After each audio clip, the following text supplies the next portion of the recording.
Welcome to the Short Funk Podcast. I'm Tom Barbalet, and today, this is a listener-requested topic that I'm actually going to split in half. There'll be a part 1 and a part 2. The topic can be best summarised as follows. Why rap?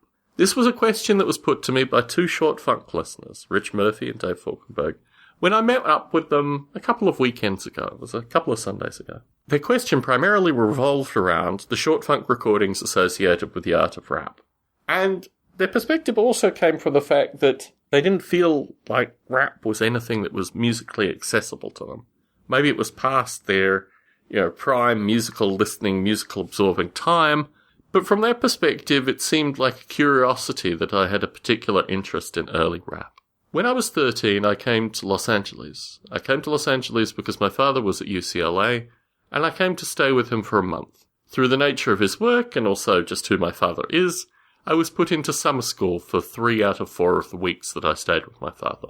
And in summer school, I was surrounded by African-American students. There were a good number of Latino students as well, but the folks that hung out with me and the folks that found me particularly interesting and befriended me were all African-American boys. And these folk were some of the closest friends I ever made in the shortest period of time. They took me under their wing. They instructed me about a variety of things. They explained their lives.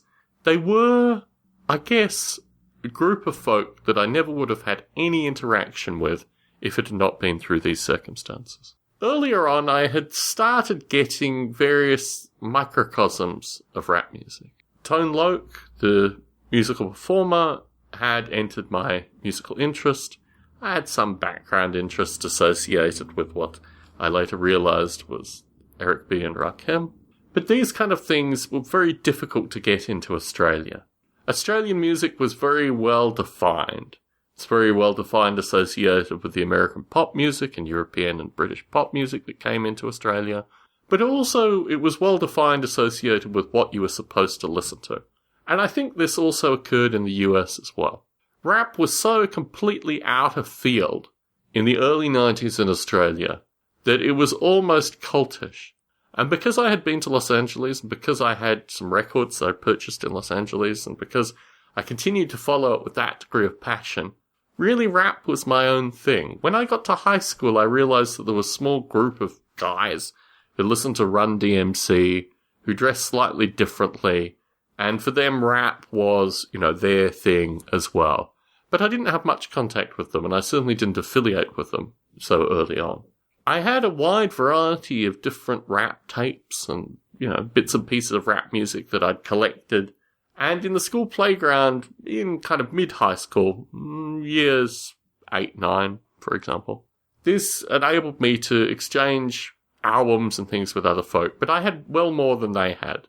In large part because I was relatively obsessive about finding various albums and, working through things which could be quite costly in Australia, actually. A good amount of my lawn mowing money went towards buying CDs. Well, tapes as they were then. Contemporary rap music is nothing like the rap music of 2 decades ago.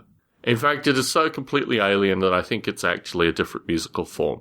There are limited connections, but contemporary rap music is very much about a group of record executives surfing YouTube, finding folks that have gotten a high number of hits, and then signing them to their record labels.